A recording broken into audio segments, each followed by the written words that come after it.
Good morning. Welcome back to JPCE Spiritual Talk. So here's an update, situation in Ukraine from War 24/7 News. The link is in the description box. So I'm just going to cover some highlights in this article. I'll make this video really quick, right? So link is in the description box. This is a Greek site. So Google Chrome helps to translate it if you have Google Chrome. If you don't, I'm going to read it and go over it. Like I said, I'm not going to read the whole article, just cover a lot of the highlights that are in it. So without further ado, let's jump into this. So, the title, right? Their words, not mine. It says American bomb report. Counterattack over. Ukrainians have colossal losses. There's a sergeant that's quoting saying they keep asking for evacuation. Everything burned. The reality is very grim. 30% of Leopards and 20% of Bradleys are lost. Their words, not mine, right? So let's look at this. So a bombshell New York Times op-ed quoting U.S. and other NATO officials completely deconstructs the Ukrainian counteroffensive, noting that it stalled because of Kiev's colossal losses. That's huge. American officials and analysis cite shocking figures, emphasizing that 20% of Bradleys and 30% of Leopards have been lost so far. And this with the Good Morning counterattack. This also comes with a lot of videos. Like I said, I'm not set up to show the videos. Link is in the description box, right? Maybe one day I will be, but if I play them, you're just going to hear and not see. So, all right, let's move on. So it says, New York Times, with Good Morning, the Ukrainians lost 20% of their weapons. So according to the New York Times, early in the counterattack, Ukraine lost up to 20% of its weapons. The rate fell as the counterattack slowed and commanders changed tactics. We've read that before. So Ukrainians were changing their tactics, right? Which makes sense. So in the first 2 weeks of Ukraine's counteroffensive, 20% of the weapons it sent into the battlefield were damaged or even destroyed, according to U.S. and European officials. Right? The account includes some of the Western machines, tanks, and armored personnel carriers, with which Ukrainians counted on defeating the Russians with. Right? It's true. The staggering casualty rate dropped to about 10% in the following weeks, officials said. Right? The improvement came about because Ukraine, they changed their tactics, right? Focusing more on destroying Russian forces with artillery and long-range missiles while avoiding enemy minefields and Russian artillery. That sounds smart, right? So Ukrainian sergeant, everything burned. But this good news has struck some grim realities. Casualties have also slowed because the counteroffensive itself has slowed and even stopped in some places. As Ukrainian soldiers struggle against Russia's defenses, and despite the losses, the Ukrainians have so far made just about 5 of the 60 miles they hope to cover to reach the sea to the south and cut the Russian forces in half. So they've only got 5 of the 60 they need. Dang. They have a lot. They have a long way to go, right? Everything is burned, said a soldier who identified himself as Sergeant Igor. Everyone is hoping for a big penetration, he said. So stop the counterattack, right? This week, Ukraine President Zelensky acknowledged that there had been a brief pause in operations. At the same time, he blamed the West for the lack of equipment and ammunition and called on Western allies to speed up the pace of deliveries.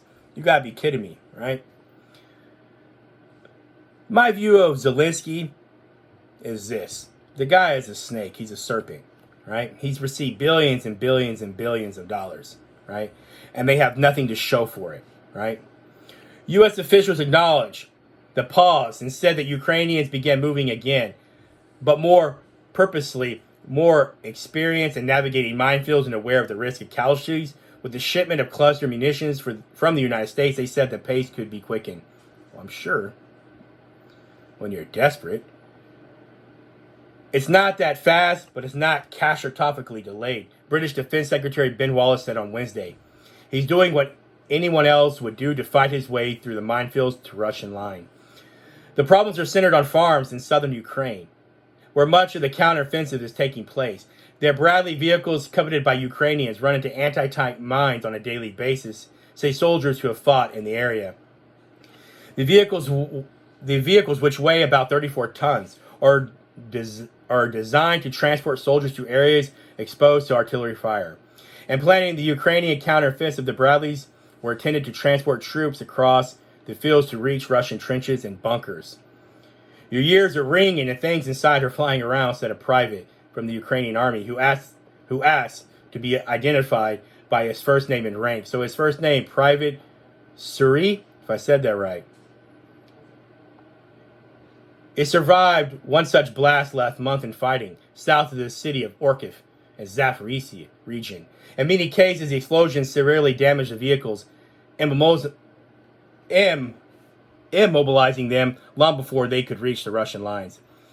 Military experts have long said that the first 15 miles of Ukrainian counteroffensive will be the most difficult, as the attacking troops need 3 times as much strength and weapon, personnel, or both as the defending forces.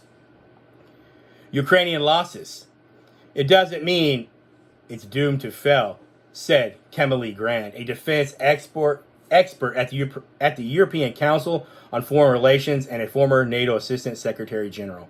However, he added, the absence of air superior and air defenses that Western fighters could provide for Ukraine attack means casualty rates are likely to be higher than other conventional conflicts.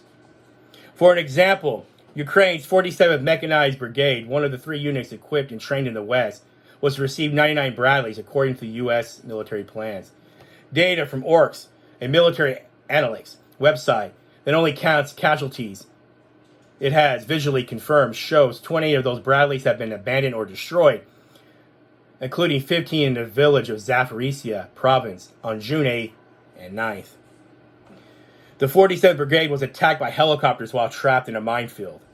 6 additional Bradleys were reported abandoned or destroyed in Malala Tomachka on June 26th, but ORCS researchers said those losses occurred earlier, though it is unclear exactly when. So that means the brigade lost 30% of the Leopards it was given. All about 2 in the first week of fighting, ORCS figures show. One is near Orkiv, where the bulk of the Bradleys and Leopards have been sent. There, the Ukrainian army has advanced only 1 mile. So here's a tweet from Harry Boone.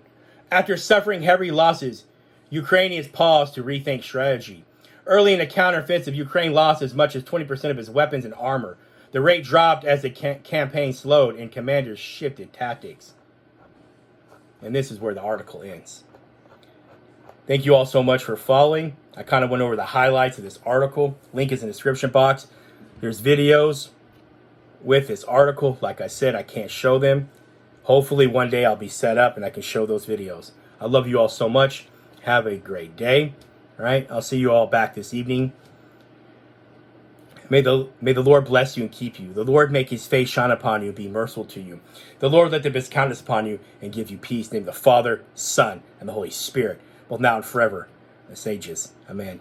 Jared W Campbell. Good morning, good day, good evening, good night, whenever and however all these messages find you all. I love you all so much. JPCE Spiritual Talk. Never, ever hold back. All right, you seek truth. You give him your heart. He does the rest. I love you all so much. I'm out.